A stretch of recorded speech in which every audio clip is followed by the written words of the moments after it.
E agora, o som tá melhor? Ótimo. Ah, de vez em quando acontece isso. Boa, agora sim. Bom, vamos lá, eu acho que dá para a gente já começar, né? Eu dei o horário para a gente respeitar aqui os participantes que conectaram no horário. Bom, primeiramente quero agradecer a disponibilidade de todos vocês para participar aqui com a gente.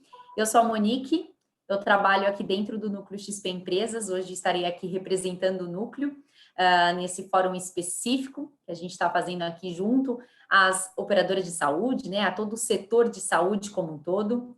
O setor de saúde é um setor que a gente tem aí grande proximidade, né, em termos de gestão de caixa. Além disso, a gente tem outras oportunidades de negócio que tem muita sinergia, né, na parte de crédito, na parte de mercado de capitais, seguro-garantia. Cada vez mais a gente vem ampliando aí as oportunidades para atender esse setor como um todo, né?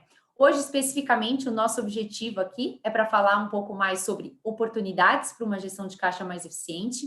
Primeiramente, a gente vai abordar, né, um produto que é dedicado à reserva técnica, que é o Fundo XPNS, um fundo que foi estruturado em 2019, e a gente tem aqui a participação do Eric Vieira, que é o cogestor do Fundo XPNS, e vai falar um pouquinho mais sobre as principais características, performance, né, como que realmente esse fundo ele performou aí durante o começo da pandemia, como foi toda essa trajetória, né? Ele vai falar um pouquinho mais sobre as suas características. E a gente tem também aqui o Felipe Manfredini, que ele é da distribuição de fundos, né? Participou aí de toda a estruturação, né? Tem muitos clientes aqui que já conhecem tanto o Manfredini quanto o Eric, já participaram aí de reuniões com a gente. Mas é claro, né? Tem muitos clientes que estão chegando agora, e eu acho que é importante a gente passar um panorama geral para todos conhecerem. Felipe Manfredini vai falar um pouquinho sobre as alternativas de fundos para o caixa livre, né? Além disso, a gente vai trabalhar também as oportunidades de diversificação em ativos de renda fixa, né? As oportunidades de diversificação do caixa livre, tá? Então, para começar esse bate-papo aqui, primeiramente, sejam super bem-vindos, Eric e Manfredini. Muito obrigada pela participação de vocês. Espero que seja aqui uma tarde super proveitosa, que possamos aí passar o máximo de informações para os nossos clientes, né? Para os nossos convidados. Eu gostaria de deixar realmente o chat aqui, o chat disponível para que vocês possam aqui fazer as suas perguntas, né? A gente vai interagir aqui ao longo da nossa live para realmente sanar todas as dúvidas de vocês. E claro, né? Para as reuniões individuais, eu peço que vocês aí contatem o seu assessor para que a gente possa evoluir aí nas próximas conversas, tá? Muito bem. Primeiramente, então, vou chamar aqui o Eric para nessa primeira conversa, né? Nessa primeira etapa da nossa live, justamente para que o Eric primeiramente fale um pouquinho, né, sobre a Asset, né, para aqueles clientes que ainda não conhecem, fale um pouquinho sobre a sua trajetória, sua história e, claro, né, o principal, as características, oportunidades e o que você enxerga aqui para o nosso fundo XPNS, Eric. Bom, boa tarde, pessoal. Obrigado pela presença. Eu trouxe uma apresentação que eu vou passar rápido para a gente ter mais tempo depois para fazer o Q&A e trocar mais assunto com o pessoal. Bianca, você pode passar o slide? Bom, aqui a gente traz os grandes números da XP Asset Management. Então, nós somos a gestora do Grupo XP. Então, temos mais de 105 bilhões sob custódia, sob gestão de nossas diversas estratégias, com mais de 2 milhões de cotistas nos nossos fundos. São, ao todo, 10 estratégias. Então, a gente tem as mais diversas estratégias dentro da Asset. Então, uma Asset bem completa em termos de produtos. São mais de 130 profissionais, né? Então, a gente tem uma equipe muito robusta que traz bastante conhecimento e expertise nas análises que a gente faz. Então, a gente tem muita sinergia e troca de informação entre as equipes.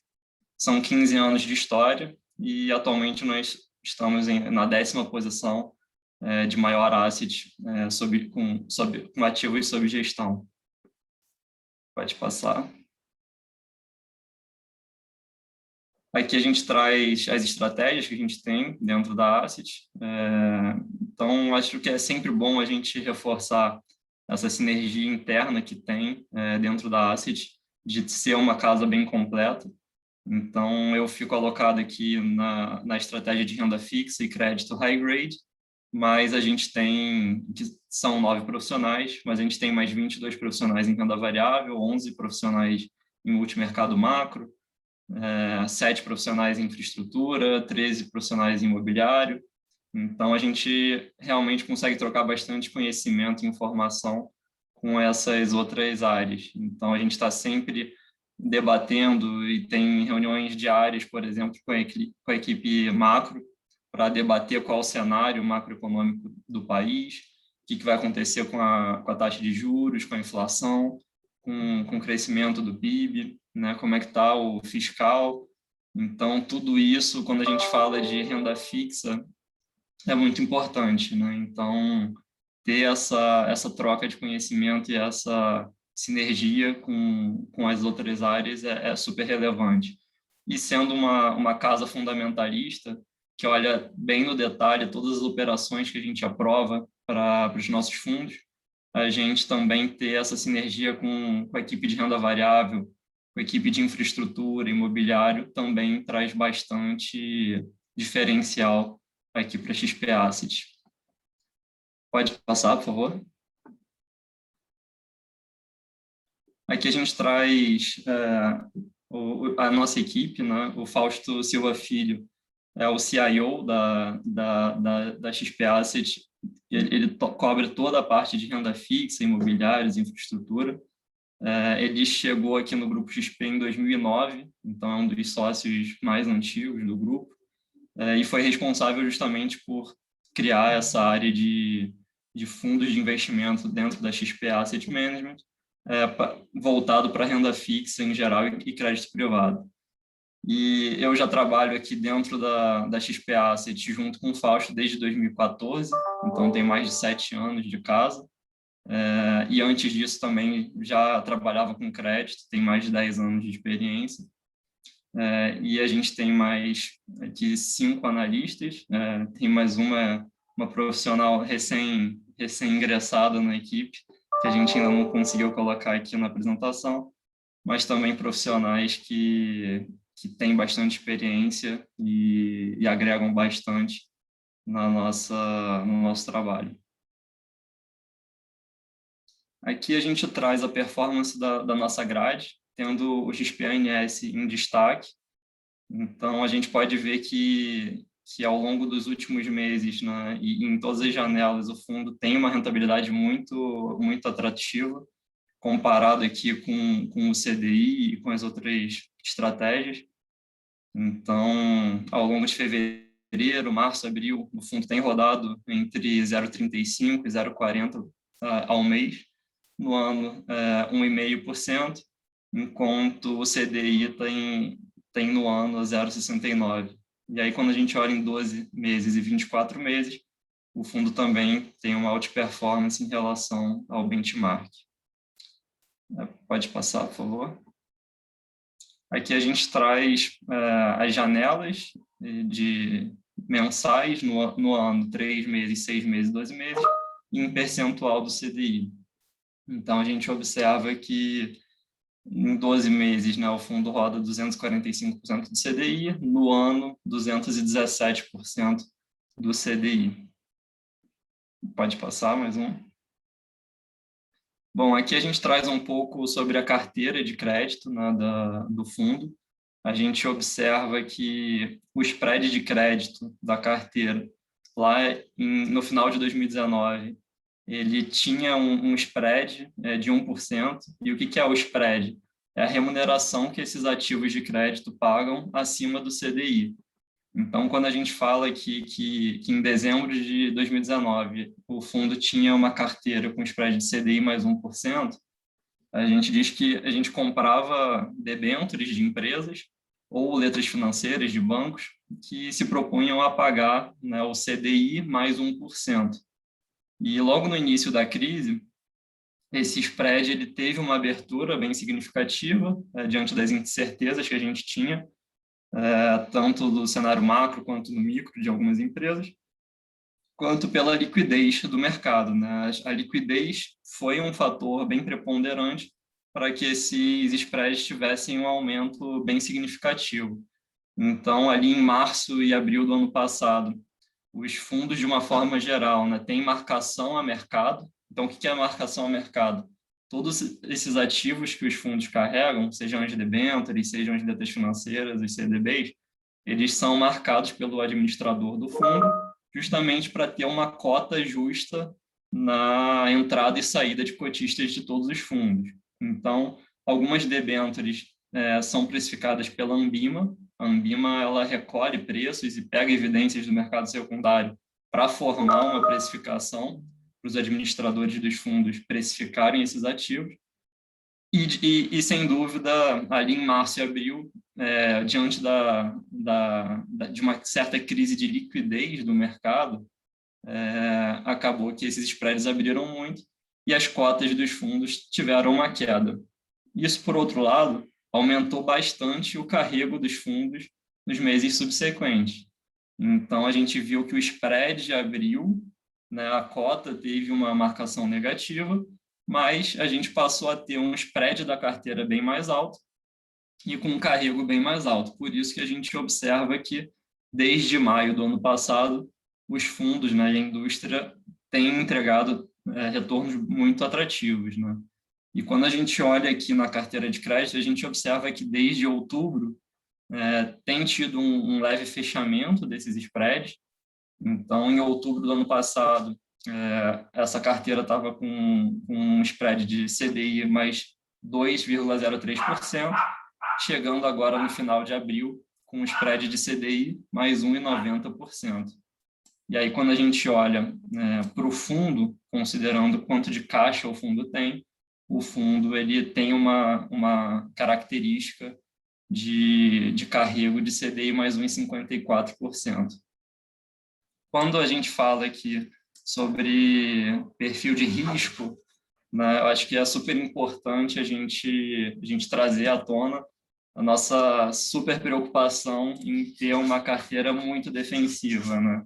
A gente sabe qual que é o passivo, né, dos nossos fundos. A gente entende que as operadoras de saúde elas têm um conservadorismo bastante grande. Então, a gente reflete isso na gestão dos nossos fundos. A gente observa que a dispersão por rating e a dispersão setorial em setores bastante defensivos, né?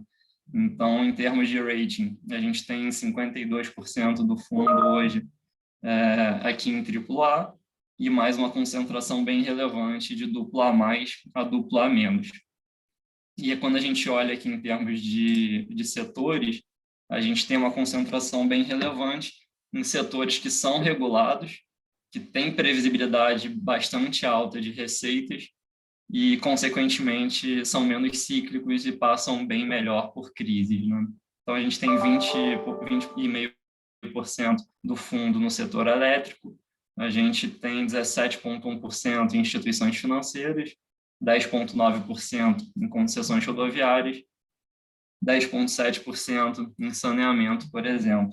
E aí, quando a gente abre, eu posso até abrir para vocês algumas das nossas principais alocações no fundo. Dentre os 10 maiores emissores que a gente tem no nosso fundo estão a Eletrobras, a Sabesp, a EcoRodovias, Banco ABC, Banco Bradesco, MRV, Energisa, Banco Itaú. Então, são grandes players que têm uma força muito grande e um perfil de risco de crédito muito baixo, né?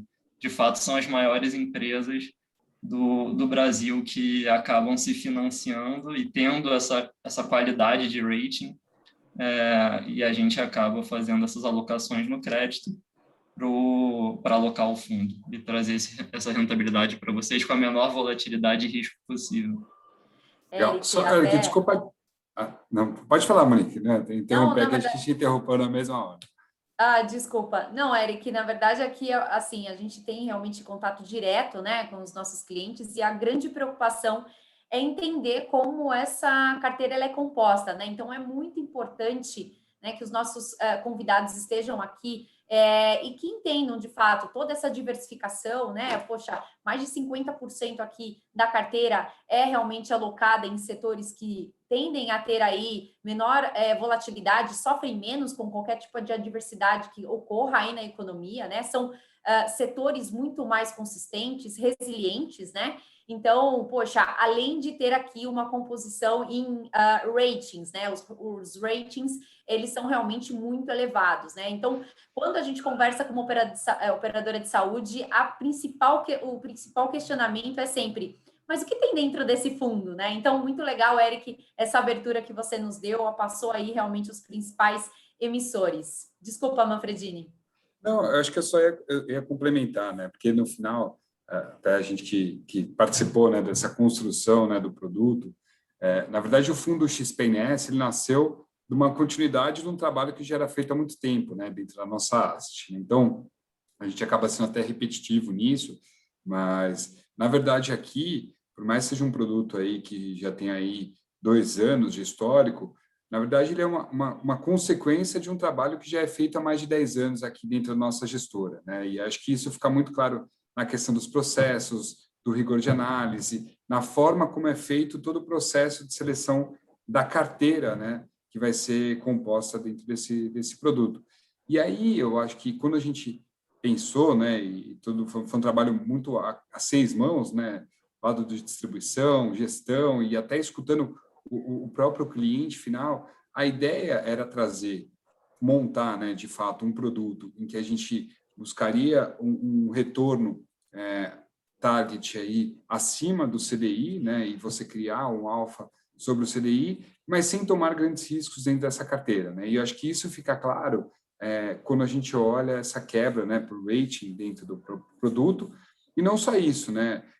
Por mais que seja um portfólio com baixo risco de crédito, existe aí um carrego, né, que é o que o Eric comentou, que é hoje como esse crédito está marcado dentro do portfólio, que é uma forma bem atrativa, né? Então, a gente olhando hoje, você olhar para o portfólio CDI mais 1,5, dentro de um perfil de risco de crédito como esse, é bastante interessante, né? Então, acho que é um produto que, desde o início, tudo que foi falado, né, na construção e até nos primeiros meses, né, de composição desse portfólio, acho que foi um reflexo de tudo aquilo que a gente acabou vendo aí ao longo desses 2 anos e que trouxeram, né, uma resiliência e até uma consistência de retornos ao longo desse tempo, né? Então, acho que isso é muito importante e foi muito na linha de entender também com o público final qual que seria o interesse em relação a esse produto em si. E até aproveitando essa dinâmica, né, acho que aqui é um momento para a gente trocar uma figurinha, aproveitar a presença do Eric aqui para tirar todas as dúvidas que se tenham com relação à carteira, com relação ao produto, mas também para a gente aproveitar esse momento e interagir com vocês, né? Até nessa linha a gente criou aqui algumas perguntas que eu já vou até soltar na tela aí, se vocês fiquem à vontade para responder, porque eu acho que é um pouco também de entender como está o momento da outra ponta e o que vocês estão olhando nessa questão dos investimentos em si. Desculpa, Mônica, acabei estendendo bastante, mas acho que era só complementando aquilo que o Eric já tinha falado. Não, excelente. Todo comentário foi super bem-vindo, só corrobora aqui realmente com tudo que a gente tem falado. Desculpa, Eric, pode continuar aí a sua apresentação. A gente só quis complementar aí tudo que você estava falando para não perder o gancho. Não, claro, fiquem à vontade. Bom, a gente trouxe aqui a apresentação sobre o XPNS, né, que foi o nosso fundo pioneiro aqui, voltado para esse tipo de passivo, mas a gente tem pensado até em uma nova estratégia, em um novo fundo, para complementar e diversificar esses recursos da reserva técnica das operadoras de saúde. Então, aqui nessa enquetezinha que o Felipe Manfredini abriu, seria bem interessante ouvir a opinião de vocês para a gente pensar em qual produto que seria mais atrativo para vocês. Pode passar, por favor, a apresentação? Aqui a gente traz o gráfico, né, do fundo. Então, a gente observa que, mesmo em 2020, quando teve ali essa maior volatilidade, né, em março e abril, que o fundo rodou negativo, a gente ainda assim conseguiu recuperar dentro do próprio ano, entregando ali no ano 104,66% do CDI. E esse ano, já 2021, a gente segue com retornos muito interessantes, né, de 217% do CDI. Então, de fato, quando a gente olha para a carteira do fundo, e aí a gente pode até passar para o próximo slide, a gente trouxe um comparativo com alguns dos nossos concorrentes, né? A gente observa que ao longo de março e abril do ano passado, nossa carteira era uma carteira bem mais defensiva, então a gente tinha uma duration mais curta, que acabava protegendo, né, o fundo nesse momento de maior abertura dos spreads, diante da incerteza e da iliquidez no mercado. E a gente conseguiu se apropriar na volta, né, fazendo alocações em ativos que a gente tinha disponíveis no mercado secundário, em taxas bem atrativas, né? Então, isso acabou corroborando aqui essa outperformance do nosso fundo em relação aos concorrentes.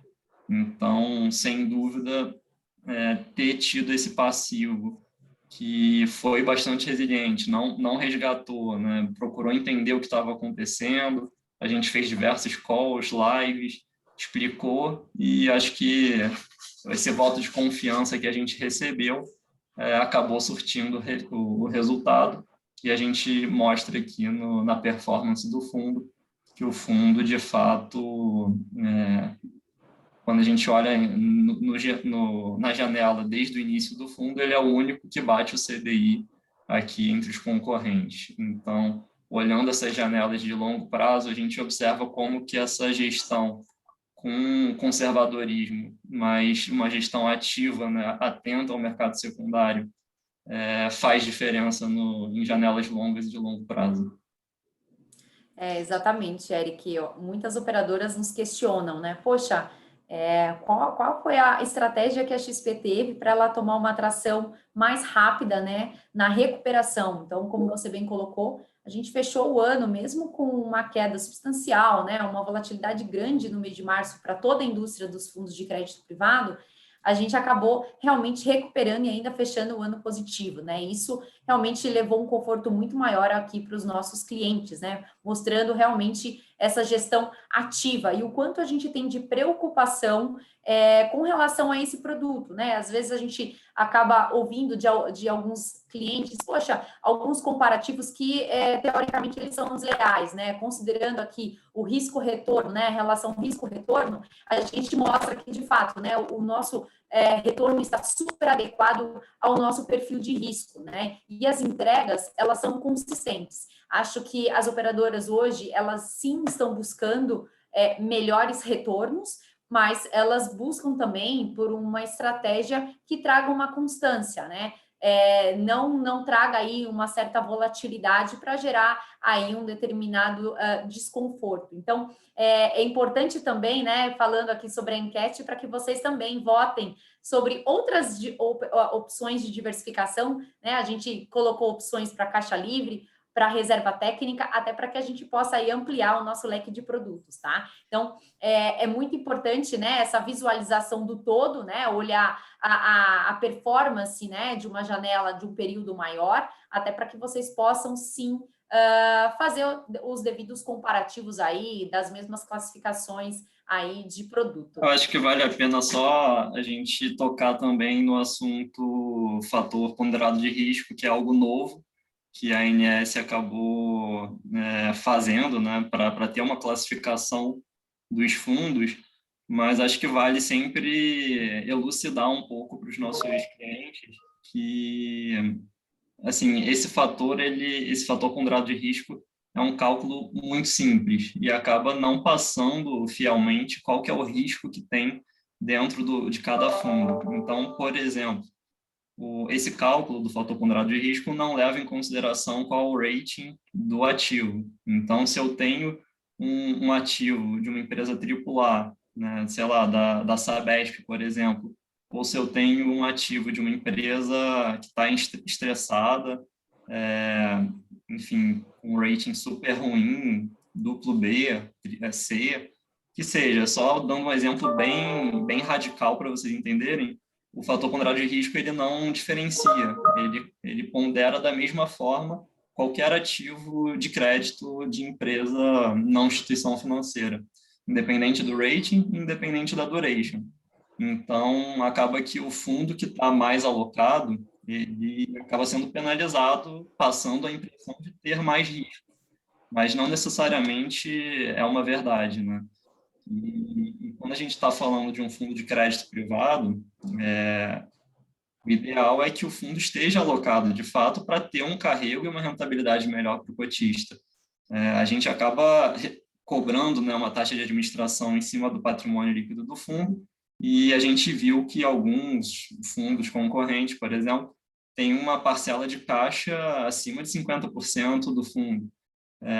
A gente entende que não é o ideal para um fundo de crédito privado. Então, se você paga a taxa de administração por 100% do patrimônio líquido do fundo, não tem por que um fundo de crédito privado ficar com uma parcela de caixa tão grande.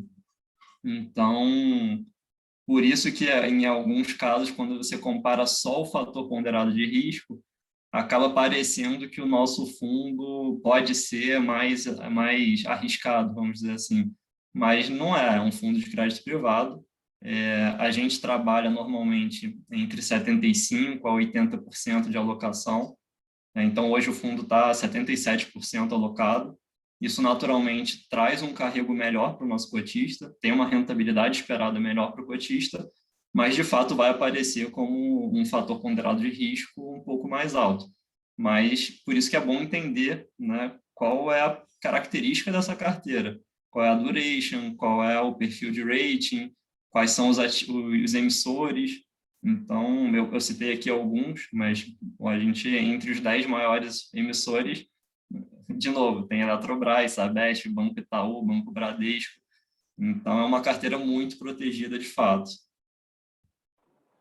E a gente sempre foi super transparente com relação a essa composição de carteira, né, Eric? Antes mesmo dessa exigência, né, da informação do fator ponderado de risco, a gente sempre mostrou realmente como que a carteira está alocada, quais são os principais setores, né, que a gente tem aí a diversificação.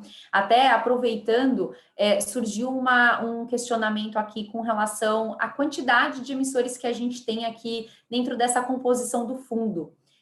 Você tem essa informação aí de imediato para passar aqui para os nossos clientes.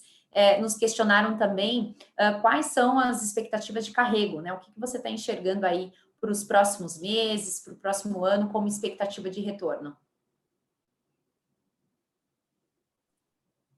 O Eric está no mudo. Pronto. A gente tem hoje 113 emissores dentro do fundo. Então, é uma carteira bastante pulverizada. A exposição média que a gente tem por emissor é de 0,7% de exposição. Então, de fato, tem uma diversificação bem grande dentro do fundo. E a gente mostrou ali, né, que hoje a carteira de crédito, considerando quanto que a gente tem de caixa, teria um carrego de CDI mais uns 54%. Quando você tira a taxa de administração, cairia para CDI mais 1,14%, né, aproximadamente. Claro que a gente faz um trabalho de gestão ativa também, que a gente sempre está reciclando a carteira e buscando alocações no mercado primário que vão trazer ganhos de capital adicionais para o fundo. Então, a gente poderia esperar um retorno acima desse carrego ainda para frente, né? A gente observa que tem muitas emissões que a gente alocou ao longo dos últimos 6 meses que tem dado ganhos de capital para o fundo ao longo dos últimos meses. Então, essa dinâmica acho que tende a continuar um pouco nos próximos meses. E acho que até nessa linha, acho que é legal, interessante, que durante a crise, né, do ano passado, né, a gente teve um aumento, né, do nível de spread de crédito muito forte, né? Então, a própria carteira, né, o carrego da carteira, ele acabou ficando mais alto, né, como vocês podem notar até nessa evolução, e ao longo do tempo ele foi reduzindo até para a retomada do próprio mercado.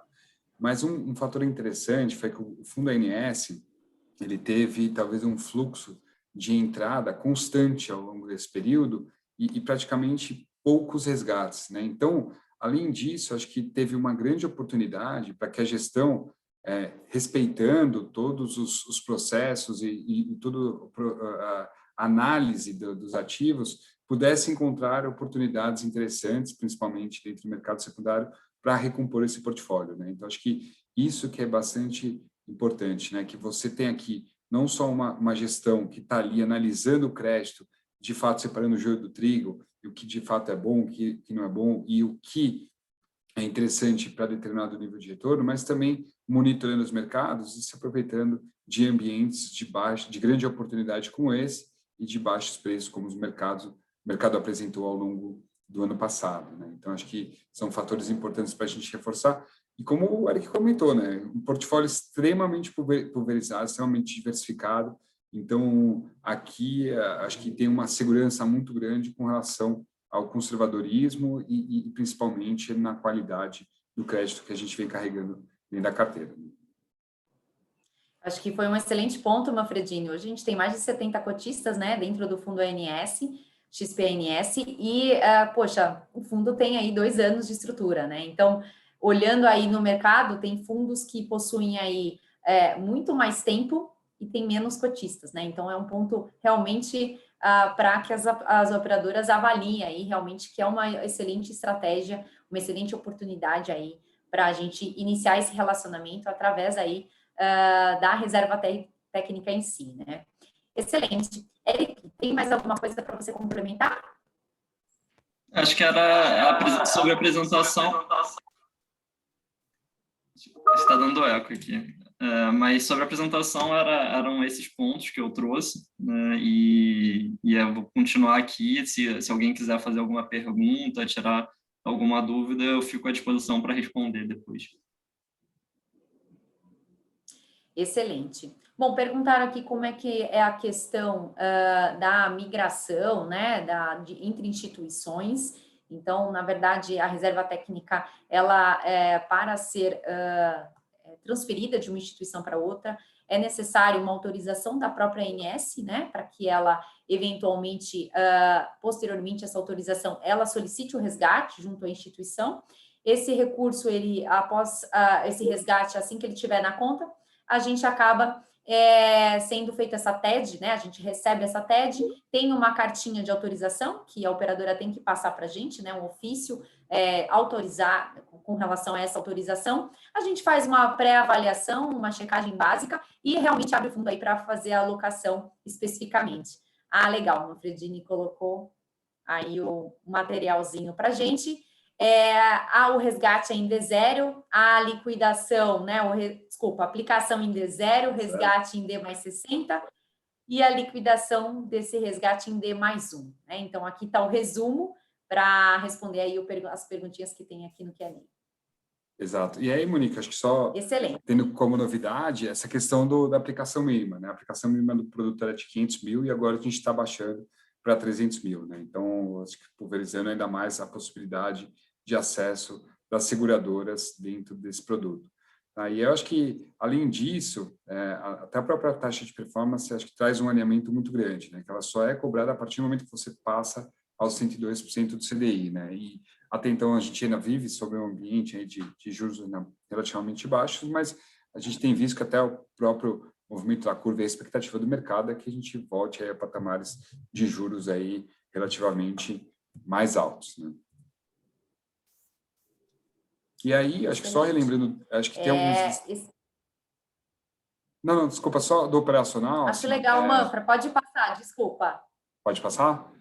Então, assim, às vezes os assessores aqui presentes e até as seguradoras também, como que funciona, né? Então, se eu tenho hoje uma posição dentro de um fundo de uma outra instituição, eu tenho que solicitar autorização para a ANS, via PTA, e a partir do momento que eu tenho essa autorização, o assessor ele vai entrar em contato com a equipe aqui de fundos, né, com a equipe comercial, mostrando esse comprovante da autorização e também uma comunicação que foi enviada ali pela própria ANS.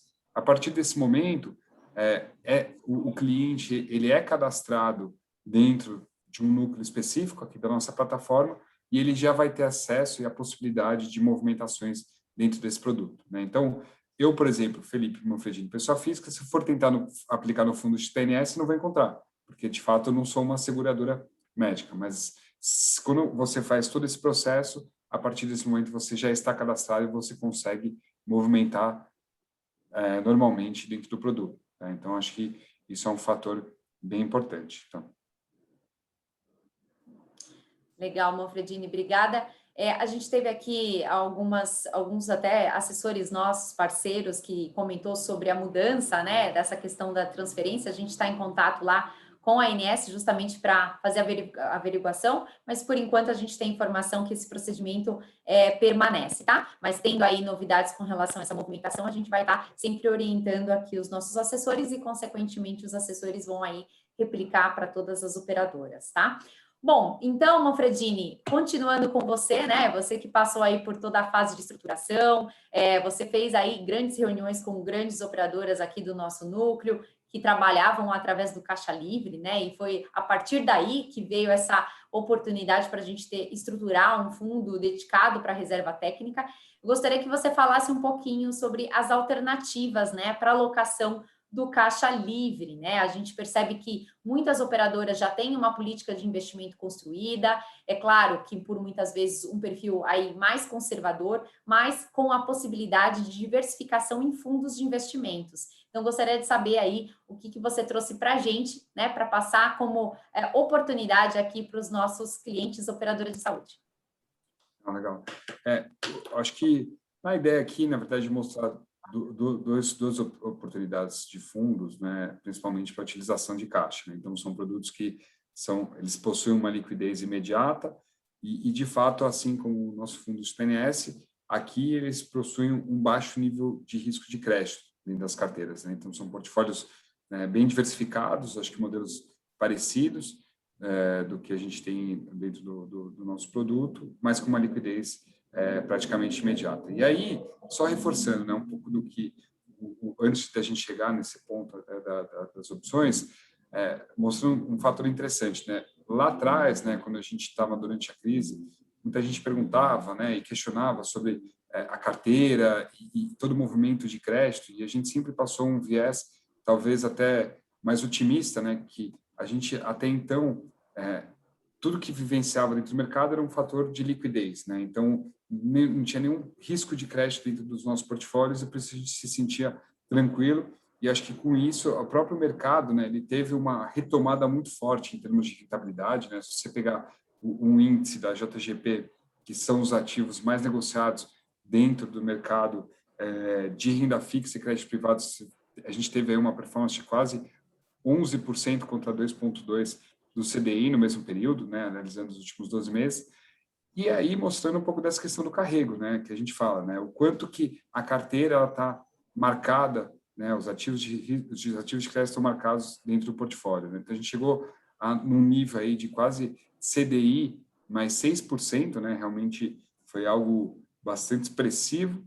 Ao longo do tempo foi retomando, né? Então você teve uma compressão muito forte, mas ainda a gente continua em patamares elevados, principalmente olhando para o nível histórico, né? Então, de fato, ainda há bastante coisa interessante dentro do mercado a ser capturado. E aí, falando das oportunidades, das opções, né, nessa estrutura de caixa, a gente tem o Indicator Vanguarda Renda Fixa Crédito Privado, um fundo para entregar ali um objetivo de retorno ali de CDI mais 0,5% a 1%, tá? Um produto que você também tem uma pulverização muito grande em termos de ativos, né? Nesse caso, ele é um fundo em que o resgate ele em D+1, mas utilizando essa estrutura de caixa, acho que pode ser uma opção interessante, tá? Então, um produto que tem um histórico ali desde 2006, então, assim como os produtos aqui da nossa asset, a gente está falando aqui de muito tempo de experiência dentro desse mercado de crédito privado e renda fixa. Tá?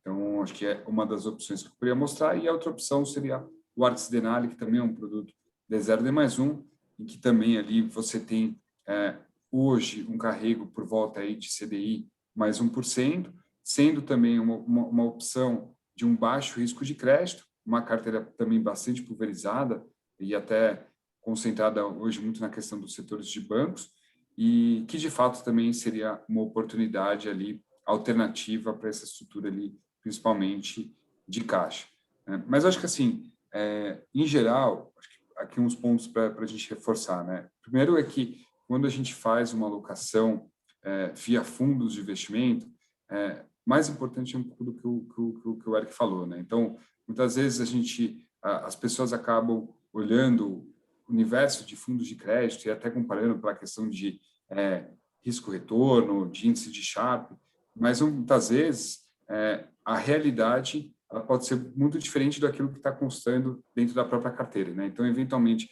você pode ter uma carteira que tem diversas empresas com potencial muito grande de dar default e que não estão sendo marcadas naquele momento de acordo com a realidade do cenário econômico, né? E acho que aqui, por outro lado, a gente tem muitos anos, né, de experiência e de históricos dentro desse universo de gestão de crédito, né? E é por isso que a consistência do histórico e o que foi entregue, não só no nosso produto XPNS, mas também como no XP Investor, XP Top, outros produtos que a gente tem hoje na grade, acho que é um reflexo de toda a qualidade, de todos os processos que foram estabelecidos ao longo desse tempo, para, de fato, é o que a gente fala, né? Por mais que o Eric tenha essa cara de novo, enfim, é um pouco do cabelo branco que é necessário dentro desse universo de crédito e um pouco dessa percepção, né, o que faz ou não sentido você analisar, entrar a fundo, entrar nos detalhes daqueles números e, de fato, analisar essa oportunidade para dentro dos portfólios, né? Então, acho que são fatores que é importante reforçar e que, de fato, não só o Eric, mas toda a equipe ali está focada ali 24/7, realmente para entregar a melhor relação aí para dentro dos nossos portfólios, né? Então, acho que fator bastante importante. Eu vi que tiveram algumas questões aqui, não sei se já vou aumentar para as perguntas, que acho que fica mais fácil. Bom, quero até complementar, Manfred, a gente passou duas opções aqui, considerando produtos mais conservadores, mas lembrando que o portfólio, né, a gente tem uma plataforma totalmente aberta aí, levando diferentes produtos, diferentes gestores, né, e estratégias que realmente a gente percebe que muitas operadoras têm diversificado bastante a carteira. Aqui a gente colocou só um exemplo, né, porque são infinitas as possibilidades, mas é uma oportunidade para a gente, claro, sempre avaliar e entender como que está sendo comportado, né, esse fluxo de caixa, no curto, no médio e no longo prazo. E, consequentemente, a gente vai levar aí as estratégias que sejam mais aderentes à política e o momento atual de cada operadora, né?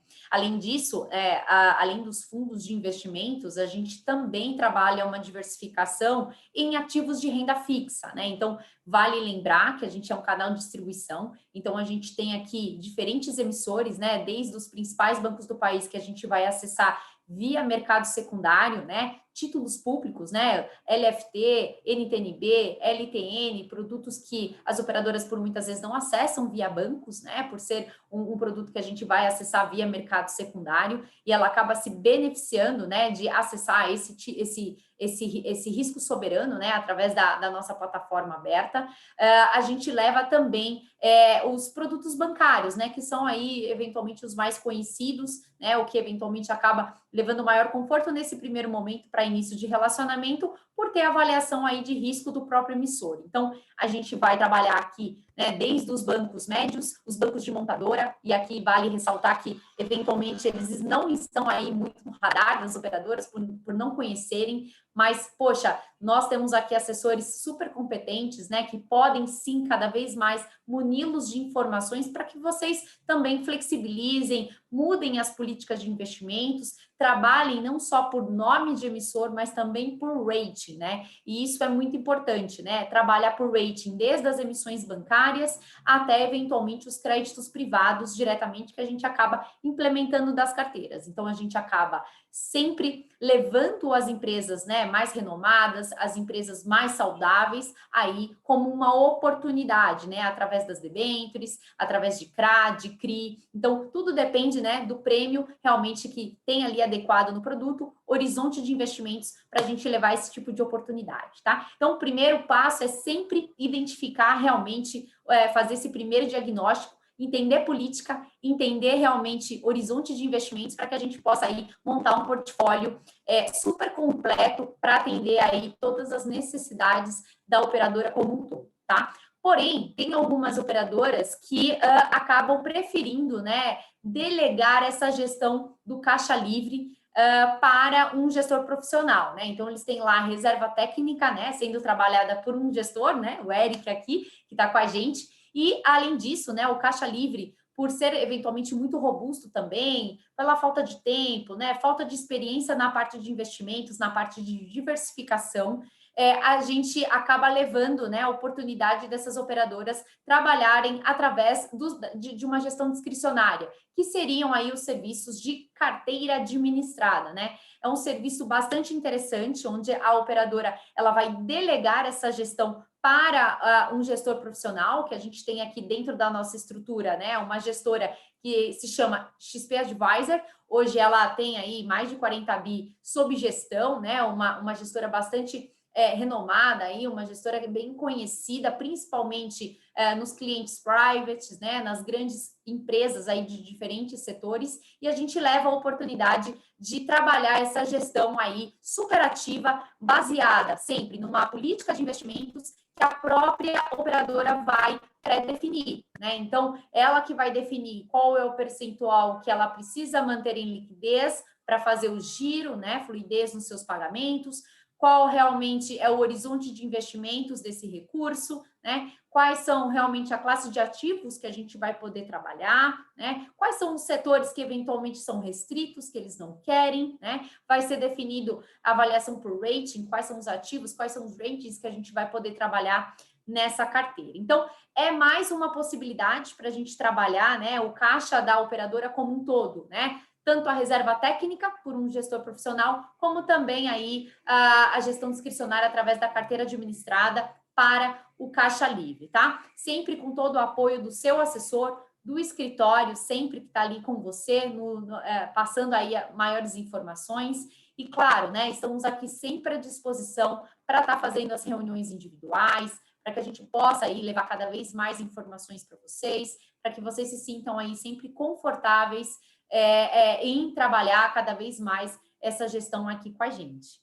Bom, pessoal, acho que a gente está indo para o final. Vamos dar uma olhadinha aqui nas questões finais. Eu tinha dado uma olhada, acho que tinha uma questão aqui, quais são os setores, né, que poderiam aplicar no fundo ANS, mas então respondendo aqui um assessor de investimentos, né, todas as operadoras de saúde como um todo, elas precisam manter uma parcela do caixa, né, dentro de um produto dedicado, né, que atenda a RN 392. Então, todo hospital que tiver uma operadora de saúde, né, todas as operadoras de saúde como um todo, tem aí essa particularidade de trabalhar um caixa específico, tá? Uma parcela desse caixa na reserva técnica, tá bom? Bom, vamos lá. Tem mais alguma questão que vocês viram? Eu posso pegar uma do Daniel Espírito Santo, como concorrer com o fundo ANS do Bancob, que é D+1 para resgate, qual argumento usar? Acho que essa é um ponto super relevante, que quando a gente foi estruturar o nosso fundo, a gente conversou com diversas operadoras e a gente entendeu que esse recurso da reserva técnica não é um recurso que ele é utilizado com muita frequência, então ele poderia ter um prazo de resgate para esses fundos um pouco mais dilatados e, consequentemente, com isso a gente poderia otimizar as alocações no fundo, ter um retorno mais interessante, né, no médio e longo prazo, e, além disso, proteger o cotista em situações de maior aversão a risco e maior incerteza. Então, ao longo da crise, o fato desse fundo ser um fundo D60 ajudou muito, porque acabou que a gente não teve resgate e não precisou vender ativos num prazo muito curto, né, tendo pouco tempo para trabalhar essas vendas e acabando prejudicando o preço de saída desses ativos, né? A gente viu que ali em março e abril do ano passado, fundos que tinham prazos de resgate muito curtos acabaram tendo mais resgate e tendo que vender ativos em preços muito baixos, porque eles precisavam fazer a liquidez para pagar o cotista no dia seguinte. Então, isso foi um fator que levou a ter essa abertura de spreads que a gente mostrou. empresas AAA pagando o CDI mais 4, CDI mais 5. Foi justamente por conta dessa característica de alguns fundos, que eram D0, D1, tendo muitos resgates e tendo que vender os ativos a qualquer preço, praticamente, para pagar os cotistas. Então, o nosso fundo D60, de fato, foi mirando isso, né? Vendo a característica da reserva técnica, que não é um recurso de alta frequência, e também protegendo o cotista. Mas aí também, já fazendo um link com a enquete que o Felipe soltou, a gente tem pensado em um outro produto para lançar, e tem duas opções que estão na dianteira para a gente lançar, que são produtos que não vão ser crédito privado, vão ser de renda fixa com alocação em crédito. Então, vai ter uma parcela de crédito limitada a 50%. Então, naturalmente, você tem menos ativos de crédito no fundo, vai ter um fator ponderado de risco mais baixo, e você consegue ter um prazo de liquidez mais curto, né? Então, a gente tem pensado ou num fundo indexado a CDI ou em um fundo indexado a IPCA, que hoje a gente não vê muitos fundos dessa característica, voltados para operadoras de saúde, mas a gente acha muito aderente para esse tipo de recurso, dado que essa alocação indexada a IPCA vai te proteger quando o IPCA for muito alto, que consequentemente traz pressões, né, de medicamentos, de pessoal, inflação médica. Então, ter uma parcela, né, alocada, indexada a IPCA pode ser algo bastante interessante, como diversificação para essa parcela da reserva técnica. Então, a gente está pensando, a gente deve lançar em breve, e aí a gente vai ter um fator ponderado de risco mais baixo e um prazo de liquidez mais curto. Excelente. A XP sempre pensando no cliente, pensando no que de fato a gente pode levar de novidade, né, Eric? Muito obrigada aí. Obrigada por todos os participantes, pelas respostas aí da nossa enquete. Monique, só posso responder uma até? Claro. Né, para o grande amigo Paulo. É a questão da portabilidade. A gente fala, né, a INSS normalmente usa essa nomenclatura de portabilidade, né, mas quando você está fazendo aí uma movimentação, de fato, você tem que solicitar um resgate na instituição corrente, de fato, vai ter a incidência de impostos, e aí você vai fazer uma nova aplicação dentro do fundo ANS, tá? Não funciona da mesma forma que a portabilidade hoje, por exemplo, da Previdência, né? Então, de fato, é um resgate com uma aplicação. Eu tinha uma questão nesse sentido. Tem mais alguma que a gente deixou passar? Não respondemos aqui? Acho que só uma pergunta aqui sobre a originação, né, do crédito para dentro da AST. Se quiser falar um pouco como que funciona, até falando do processo em si, como que é de um crédito, como que é da chegada até ele, de fato, fazer a composição dentro de um portfólio. Bom, para fazer a parte da originação, maiores informações importantes que o assessor ele encaminhe lá toda a parte das demonstrações financeiras, né, da operadora, do cliente especificamente para o núcleo XP Empresas, tá? Então, ali realmente você vai ter todo o apoio, toda a parte, né, de sinergia entre os núcleos, para realmente colocar essa proposta e fazer toda essa avaliação desse crédito, tá?